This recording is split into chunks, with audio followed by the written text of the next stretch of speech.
In order to win at Great War Western Front, Yoda and I have the same advice. You must unlearn what you have learned.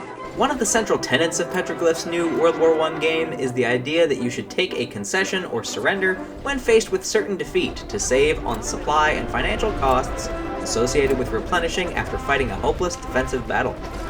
I say there's no such thing as a hopeless defense. I'm going to show you how to hold with 3 basic corps against 2 back-to-back attacks by 10 corps that are supported by tanks and elite infantry, turning expected great losses into stalemates at worst, or even a major victory.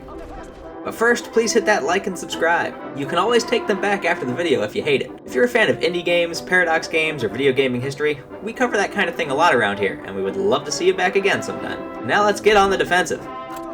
First off, I started recording this after I noticed I had forgotten to hit the button, so sorry that the setup of battle number 1 wasn't recorded. I have only 3 corps, and I'm supposed to suffer a great loss against the 10 attacking me. If you've played other strategy games, tower defense games, or know a thing or two about Le Grand Guerre, you might think you know how to defend against this type of attack. Stack fortifications and MG nests, put some heavy artillery in the rear to punish troops that are out in the open, but unfortunately, that won't work near as well as you'd think in this game. That would turn this into a war of attrition, like the real World War I.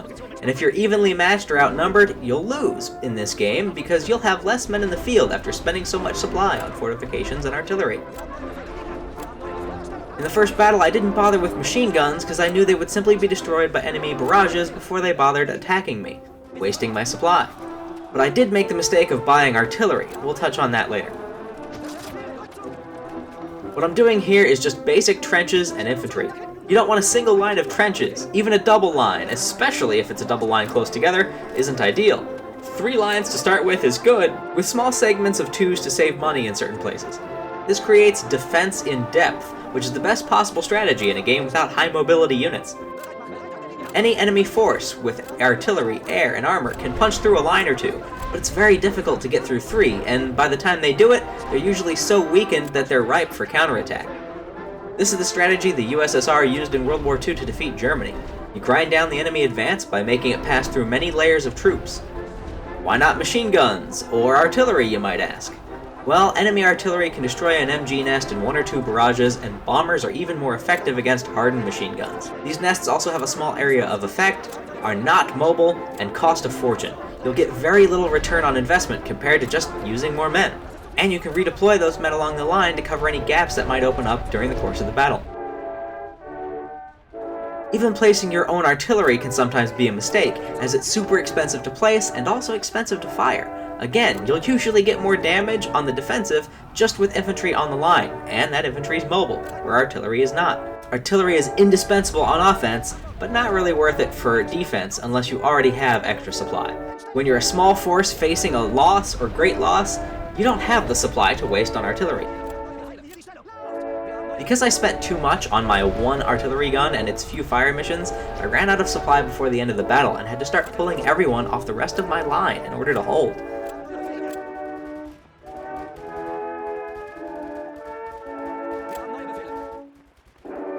It came down to the final few minutes, and I just barely eked out a stalemate, which is not bad, I guess, considering the game thought it would be a great loss.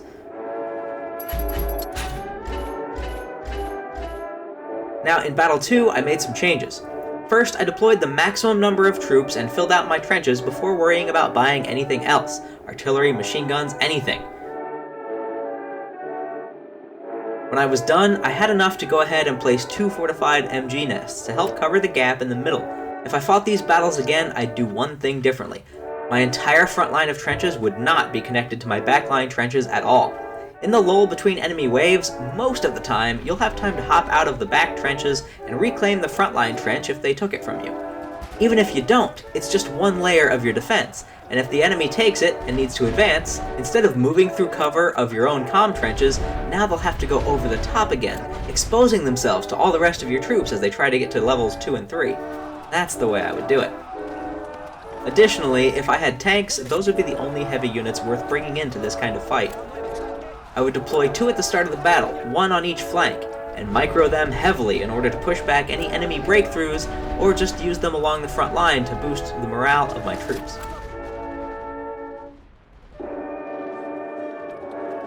Thanks to defense in depth tactics, I was able to blunt each wave without any artillery and minimal machine guns.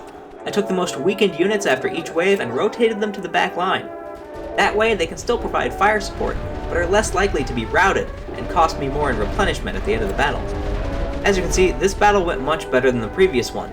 Despite the fact that I had a 15% morale penalty since I fought a battle in the same tile earlier in the turn, I was able to rout the enemy while much time remained, using this improved strategy.